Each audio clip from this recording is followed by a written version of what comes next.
ইসলামী আন্দোলন বাংলাদেশে বিশ্বাস করে শুধু দেশ, দল এবং নেতা পরিবর্তনের মাধ্যমে মানুষের শান্তি আসতে পারে না। এদেশ দীর্ঘদিন পর্যন্ত মুসলমানরা শাসন করেছিল। কিছু মুনাফিক, মীর জাফর, মীর সাদেক, উর্মিচাঁদ, করমচাঁদ, রায়দুল্লাহ বাবু, ঘোষিত বেগম, এরকম কিছু মুনাফিকদের মুনাফিকির কারণে ব্রিটিশ 200 বছর এদেশ শোষণ করেছিল। আবার ব্রিটিশদের বিরুদ্ধে প্রথম আন্দোলনের সূচনা করেছে মুসলমান। আপনারা জানেন 1803 সালে যখন দিল্লি দখল করেছিল ব্রিটিশ, সেই সময়তেই শাহ ওলিউল্লাহ মহসিন দেওবন্দি রহমাতুল্লাহ আলাইহির বড় সাহেবজাদা শাহ আব্দুল আজিজ রহমাতুল্লাহ আলাইহি ঘোষণা দিয়েছিলেন, আজকের থেকে পাক উপমহাদেশ দারুল ইসলামের দারুল হক। ব্রিটিশদের বিরুদ্ধে আন্দোলন করা প্রত্যেকটা মুসলমানদের জন্য ফরজ আইন। সেই দিনই ব্রিটিশ সরকার আন্দোলনের সূচনা হয়েছিল, বীজ বপন হয়েছিল। আপনারা জানেন 1857 সালে আজাদ বিপ্লব, সেই সিপাহী বিপ্লবের নেতৃত্ব দিয়েছিল মুসলমান। ব্রিটিশ সরকার আন্দোলনে হাজার হাজার মুসলমান শহীদ হয়েছিলেন, লক্ষ লক্ষ মুসলমান শহীদ হয়েছিলেন। 80,000 মুসলমানদেরকে শহীদ করা হয়েছিল। লক্ষ লক্ষ মুসলমান এই পাক উপমহাদেশ থেকে হিজরত করতে বাধ্য হয়েছিলেন। চাকরি চর থেকে শুরু করে খায়বার পর্যন্ত এরকম কোনো গাছ ছিল না যে গাছের মধ্যে একজন আলেমকে ফাঁসি ঝুলানো হয়নি। এরপর আমরা মাছ ছাড়ি নেই, পিছপা হই নেই। ব্রিটিশ আন্দোলনে যতগুলি মানুষ জীবন দিয়েছে, ইন্ডিয়ান গেটের মধ্যে তাদের নাম লেখা আছে। 92-93,000 উপরে মানুষ জীবন দিয়েছিল, তার মধ্যে মুসলমানদের সংখ্যা 63,000 উপরে। ব্রিটিশ থাকতে পারে নাই। ভেবেছিলাম ব্রিটিশ এদেশ থেকে বিতাড়িত হলি আমরা শান্তি পাবো, মুক্তি পাবো, বৈষম্য দূর হবে, মানুষের অধিকার ফিরে পাবে। কিন্তু আমরা কি দেখলাম? ভারতের সংখ্যাগরিষ্ঠ মানুষগুলি সংখ্যালঘু মুসলমানদের উপর অত্যাচার অবিচারে স্টিল রোলার চালিয়ে যাচ্ছে। মুসলমানরা আবারও চিন্তা করছে, যদি মুসলমানদের জন্য আলাদা ভূখণ্ড করতে পারি তাহলে আমরা শান্তি পাবো, মুক্তি পাবো। আন্দোলনের সূচনা হয়েছিল, আমরা পাকিস্তান নামের দেশ চাই। মুসলমানদের আন্দোলনের কারণে 47-এ পাকিস্তান নামে দেশ পেয়েছিলাম। ভেবেছিলাম মানুষ মুক্তি পাবে, শান্তি পাবে, দুর্নীতি দূর হবে, বৈষম্য দূর হবে। কিন্তু আমরা কি দেখছি? পশ্চিম পাকিস্তানের মানুষগুলি পূর্ব পাকিস্তানের মানুষের সাথে বৈষম্য করছে, তাদের অধিকার দিচ্ছে না। আবার আন্দোলন, আবার সংগ্রাম, আবার রক্তপাত, আবার মানুষ হত্যা, আবার গুম, আবার জুলুম, আবার অত্যাচার।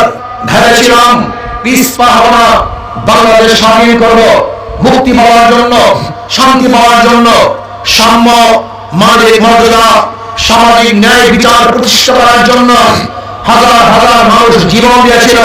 ভেবেছিলাম বৈষম্য দূর হবে, দেশ পরিবর্তন হয়েছে। কিন্তু না, আমরা বৈষম্য দূর করতে পারলাম না। আমরা বহু দেশ দেখেছি, বহু দল দেখেছি। আমরা মুসলিম লীগের শাসন দেখেছি, আওয়ামী লীগের শাসন দেখেছি, আমরা বিএনপির শাসন দেখেছি, আমরা জামাতি পার্টির শাসন দেখেছি, কিন্তু মানুষের ভাগ্যের পরিবর্তন দেখি নাই। আমরা আইয়ুব খানকে দেখেছি, আমরা দেখেছি শেখ সাহেবকে, আমরা দেখেছি জিয়াউর রহমানকে, আমরা দেখেছি শাহ সাহেবকে, আমরা দেখেছি এই মহিলা নেতৃত্বের গজবকে, হাজারো নেতা এবং নেত্রীর শাসন দেখেছি, কিন্তু মানুষের ভাগ্যের পরিবর্তন হয়নি। বহু দেশ দেখেছি, দল দেখেছি, নেতা দেখেছি। এরপরে দেখলাম বৈষম্য চলছে। আবার 2024 জুলাই আগস্টে বৈষম্য বিরোধী আন্দোলন করেছিলাম, সংগ্রাম করেছিলাম, রাস্তায় নেমেছিলাম, জানের মায়া ত্যাগ করে বাংলাদেশে বৈষম্য থাকবে না, থাকবে না জুলুম, থাকবে না অত্যাচার, থাকবে না অবিচার। প্রত্যেকটা গরিবের অধিকার দিয়ে দেব, কোন মানুষ ক্ষুধার্তহীন থাকবে না, খোলা আকাশের নিচে বাংলাদেশের কোন মানুষ ঘুমাবে না। চিকিৎসাবিহীন বাংলাদেশের একটা মানুষ মারা গেল, বাংলাদেশের প্রত্যেকটা মানুষের শিক্ষার উন্নতি করবো, বাংলাদেশের প্রত্যেকটা জনগণের অধিকারকে ফিরিয়ে দিব। কিন্তু আমরা কি দেখলাম? 5ই আগস্টের পর আরো জুলুম, অত্যাচার, খুন, অবিচার, দখলদারি এবং ধর্ষণ, চাঁদাবাজি, এর জন্য আন্দোলন করি নাই, এর জন্য সংগ্রাম করি নাই। ওই চাঁদাবাজের হাতকে ভেঙে দিতে হবে ইনশাআল্লাহ। আন্দোলন শেষ হয় নাই, আন্দোলন সমাপ্ত হয় নাই। নয় সমাপ্ত কর্মপদের অবকাশ ইসলামের আন্দোলন সূচনা হয়েছে, শেষ হয়নি।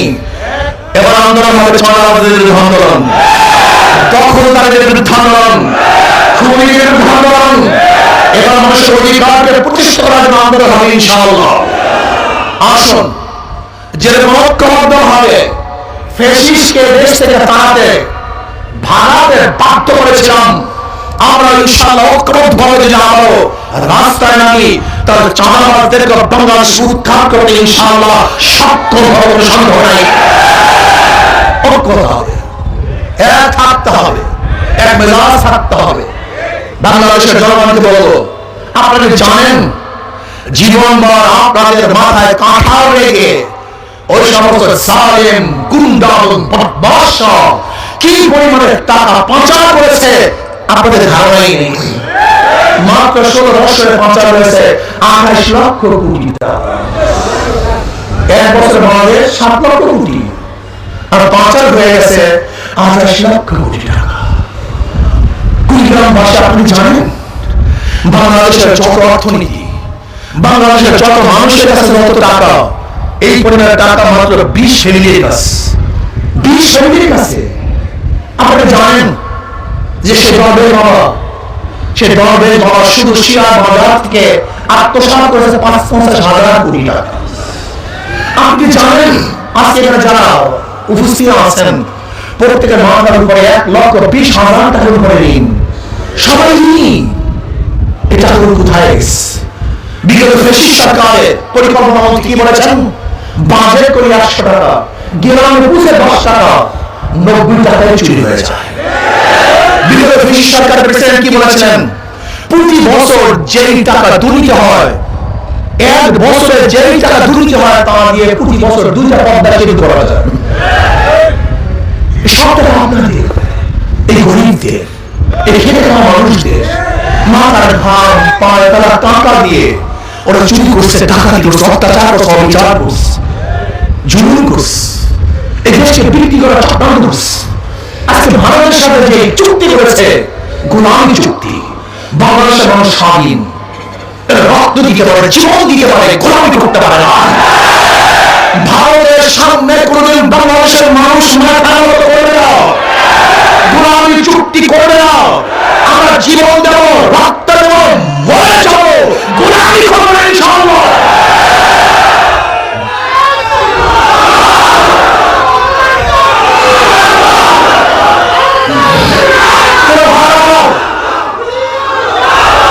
আজকেও যারা ভারতকে সাথে নিয়ে ক্ষমতা দিতে চান, শুনে রাখুন, এর স্পষ্ট বক্তব্য, বাংলাদেশের মুখে যারা ভারতের দালালি করবেন, ভারতের হাত রাখার ক্ষমতা যারা স্বপ্ন রাখবেন, বাংলাদেশের প্রত্যেকের নাগরিক ঐক্যবদ্ধভাবে সেই ভারতের দালালদেরকে বাংলাদেশ উৎখাত করে ভারত ধরে দেবে ইনশাআল্লাহ। বাংলাদেশের ভারতের দালাল এবং বিদেশি দালালকে সহ্য করা হবে না, সহ্য করবো না। বাংলাদেশ এত সুন্দর একটা দেশ, এত সুন্দর কান্ট্রি, আজকে কুড়িগ্রামে আল্লাহ রাব্বুল আলামিন যে পরিমাণের জনসম্পদের খনি দিয়েছেন, আমি মনে করি স্বর্ণ, রূপা, তৈলের খনির চেয়েও এই জনসম্পদের খনি সবচেয়ে দামি। যদি আমরা জনসম্পত্তিকে কাজে লাগাতে পারি, তাহলে বাংলাদেশের যে ধনী রাষ্ট্র আর গোটা দুনিয়ার মধ্যে থাকবে না। কিন্তু আমরা বাংলাদেশের মানুষকে কাজে লাগাতে পারি। আমাদের হাতের মধ্যে গাঁজা তুলে দেওয়া হয়েছে, ফেন্সিলের বোতল তুলে দেওয়া হয়েছে, খুন খারাপি এবং মানুষের সাথে বিবাদ ও হিংসা শিক্ষা দেওয়া হয়েছে, প্রতিপক্ষকে খুন করার অভ্যাস করা হয়েছে। কিন্তু বাংলাদেশে গণাগুলো অভ্যাস আমাদের মধ্যে নেই। এজন্য আমরা কি চাই? ইসলামী আন্দোলন বাংলাদেশ কি চায়? বাংলাদেশের সমস্ত মানুষকে ঐক্য করে দেশকে গড়ার পরিকল্পনা হাতে নিয়েছে। আমরা বাংলাদেশকে বলবো, আমরা উন্নয়ন করবো, আমরা শান্তিতে বসবাস করবো, আমাদের মা বোনদের ন্যায্য অধিকার প্রতিষ্ঠিত করবো। যেখানে অধিকার থাকবে জেলেদের, চাষিদের, খেটে খাওয়া মজদুরদের, ঋষি পাখি মেথর মজদুরদের, যেখানে অধিকার থাকে মুসলমান, হিন্দু, বৌদ্ধ, খ্রিস্টান, বাংলাদেশের প্রত্যেকটা নাগরিকের অধিকার থাকবে, সাম্য সমান অধিকার থাকবে। এটা থাকবে না বলি কে ধনী, কে বংশীয়, কে রামবংশীয়, কে মুসলমান, কে হিন্দু, কে বৌদ্ধ, কে খ্রিস্টান, দেখার দরকার নেই। যে বাংলাদেশের নাগরিক বাংলাদেশের আইন অনুযায়ী সে সমান অধিকার ভোগ করবে, সমান অধিকার ভোগ করবে। আসুন, এর জন্য দরকার আদর্শ, নীতি, চরিত্র। গণতন্ত্র মানুষকে মুক্তি দিতে পারে নাই, সোশ্যালিজম মানুষকে মুক্তি দিতে পারে নাই, সেকুলারিজম মানুষকে মুক্তি দিতে পারে নাই। সব নীতি আদর্শ দেখা শেষ, এবার ইসলাম বাংলাদেশ। সব মার্কা দেখা শেষ, হাত পাখার বাংলাদেশ। অনেক নীতি দেখেছি, শান্তির বহু ঝুলি তারা আমাদের কাছে ব্যক্ত করেছেন। এই নীতিতে শান্তি, সেই নীতিতে শান্তি, কোন নীতি আমাদের শান্তি দিতে পারে নেই। এবার আসুন, একই নীতি, একই আদর্শ, সেই আদর্শ ইসলামের আদর্শ। অনেক খারাপ লোকগুলি আমাকে বলেন, ইসলাম যদি ক্ষমতা আসে, আমার গাজার অবস্থাটা কি হবে? আমি খারাপ লোক, আমার গাজার অবস্থা। আমি বললাম, তুমি কি মাসিন দিয়ে গাজা সেবন করতে পারো? না বুঝতে পারলে কেন? বলে পরিবেশ নেই। আমি বলি, ইসলাম ক্ষমতা আসলে বাংলাদেশের পরিবেশ হয়ে যাবে যেখানে গাজা সেবন করতে পারবো না। বিশ্বাস হয় না? এই দেশের মধ্যে একজন কি নাই যারা ধূমপান করেন? না, একজন। ধূমপান করছেন না কেন? কথা বলেন না কেন? একবার কি ধূমপান করা মনে আসছে? নিষেধ করেছিলাম ধূমপান করেন না, তারপরে কেন ধূমপান করছেন না? পরিবেশ ঠিক ইসলামী হুকুমত আসছে, এমন একটা পরিবেশ আসবে যেখান থেকে আপনি অন্যায় করতে পারবেন না। সমস্যা কোথায়? আমাদের অনেকের নাম ইসলামী হুকুমত আসলে প্রেশার ক্রিয়েট করে দাঁড়ি করানো হবে, টুপি পরিয়ে দেওয়া হবে, গোটা মেয়েদেরকে বস্তাবন্দি করা হবে। ভুল করছেন। ইসলাম ক্ষমতা আসলে আমাদের পরিবেশ সৃষ্টি করবে যখন আপনি খারাপ কাজ করতে পারবেন, এমনিতে আপনাকে ভালো কাজ করতে হবে। কোন সমস্যা আছে? ইসলাম ক্ষমতা আসলে কি হবে জানেন?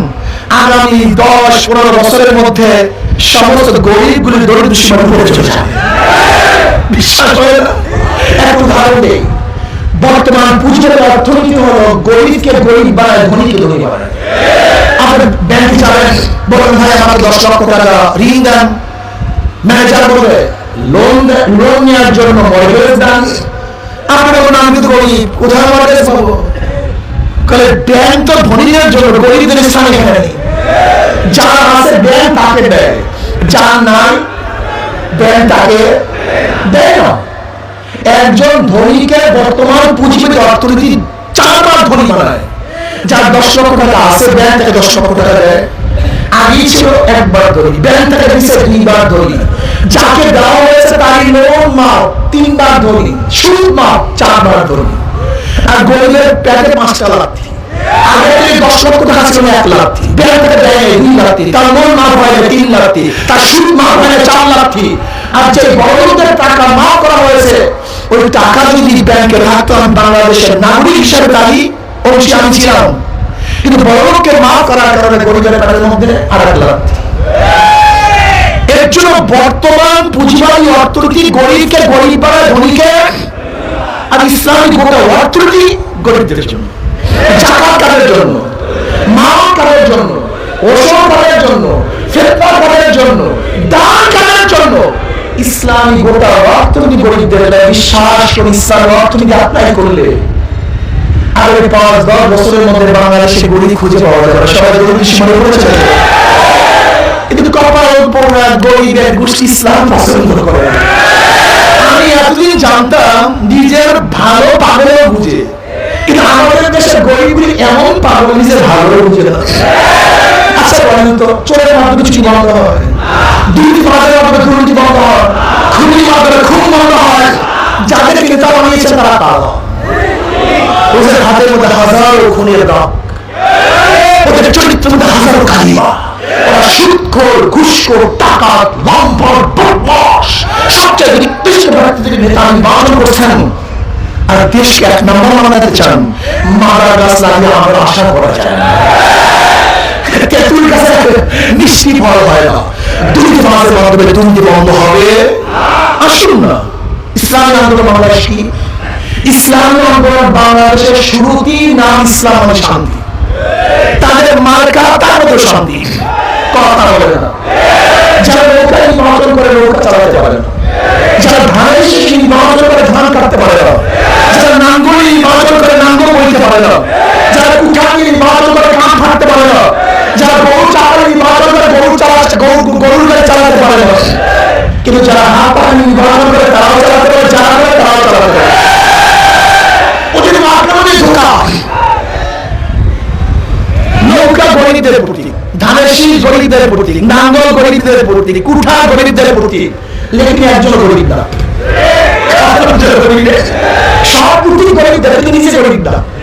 কিন্তু হাত পা আমরা প্রতীক, যে নির্বাচন করে সেও চালাতে পারে, যারা করে তারাও চালাতে পারে, ধনীরাও চালাতে পারে, গরিবরাও চালাতে পারে। কারোর মার্কা বুকি নিয়ে কেউ ঘুমায় না, নাঙ্গল নিয়ে কেউ ঘুমায়, ঘুমায়, ধানের শীষ নিয়ে কেউ ঘুমায়, কিন্তু ঘুমের সময় তাদের হাত পাঠাও, তার মালিকটা দিয়া এই হাত পাঠাতে হবে, এই হাত পাঠাতে বাংলাদেশের মানুষ বিচার হবে, এই হাত পাঠাতে মুক্তি পাবে, এই হাত পাঠাতে প্রত্যেক মানুষের অধিকার ঘরে ঘরে বুঝে যাবে ইনশাআল্লাহ।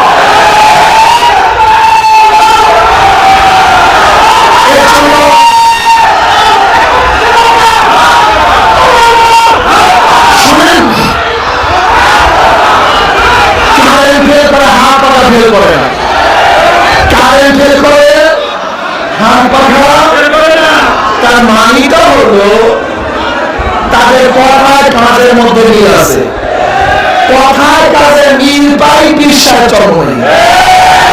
ওই শুরু থেকে যে কথা শুরু হয়েছে আমাদের একই কথা, এই স্টেজে অন্য স্টেজে অন্য, লিডারদের সাথে দেখা হওয়ার আগে এক কথা, লিডারদের সাথে দেখা হওয়ার পরে অন্য কথা। ইসলামী আন্দোলন বাংলাদেশ আমাদের সংগঠন শুরু থেকে আজ পর্যন্ত যে বক্তব্য দিয়েছেন সেই বক্তব্য আছে, থাকবে ইনশাআল্লাহ। কাজে আগামী নির্বাচনে শুধু ভোট আপনাদের চাই না, আপনারা ভোট দিবেন শুধু এতটুকু চাই না, আজকে ওয়াদা করতে হবে আল্লাহর সাক্ষী রেখে এখানে আছেন কমপক্ষে প্রত্যেকটা নাগরিক দেশের জন্য, ইসলামের জন্য, দেশকে এস্টাবলিশ করার জন্য, এই দেশকে রক্ষা করার জন্য, প্রত্যেকটা নাগরিকের অধিকারকে ঘরে ঘরে ফিরিয়ে দেওয়ার জন্য আমি একজন হাত পাখায় কর্মী হয়ে যাব। শুধু একটা ভোট নয়, আজকের থেকে প্রত্যেকটা কর্মী এবং দেশপ্রেমী ইসলামপ্রেমী ভাইরা হাত পাখার পক্ষে মিনিমাম 100 ভোট জোগাড়ো, 50টা কমপক্ষে 10টা ভোট জোগাড়ো পেয়ে আছে।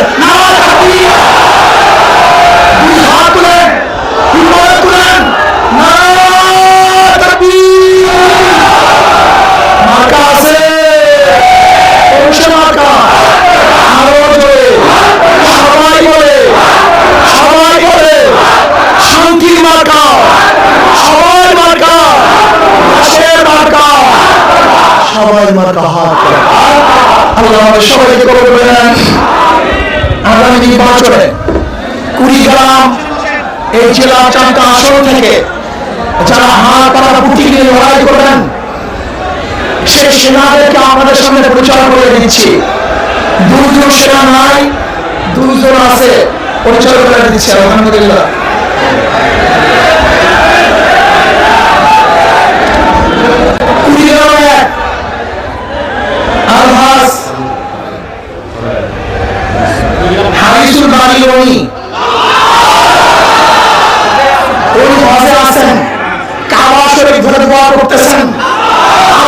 বাংলাদেশকে সুস্থ করে দেন, নিরাপদ করে দেন, প্রত্যেকটা মানুষের অধিকার প্রতিষ্ঠিত করে দেন। কুড়িগ্রাম 2 থেকে অধ্যক্ষ যে হাজার হাজার ছাত্রের অবস্থা,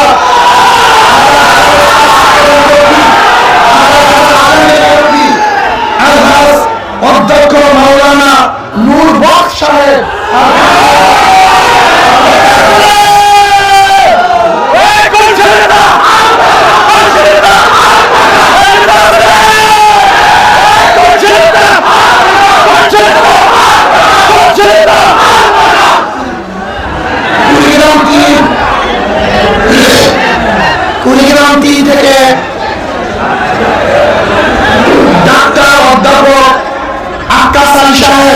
তিনি আমেরিকায় গেছেন, আপনাদের সবার কাছে সালাম জানাইছে, দোয়া করতে বলছেন, এটি চলে আসবেন ইনশাআল্লাহ।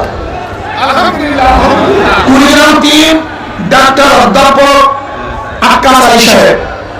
কুড়িগ্রাম 4 সহকারী অধ্যাপক হাবিবুর রহমান সাহেব। বলেন আলহামদুলিল্লাহ। আল্লাহ সবাইকে কবুল করে নেন। আমার জন্য দোয়া চাই, আমিও দোয়া করি। আজকের থেকে ইনশাআল্লাহ কাজ শুরু হয়ে যাবে, আমরা অক্ষত ইনশাআল্লাহ আন্দোলন করবো। এখন আমরা মাগরিবের পরই আমরা সবাই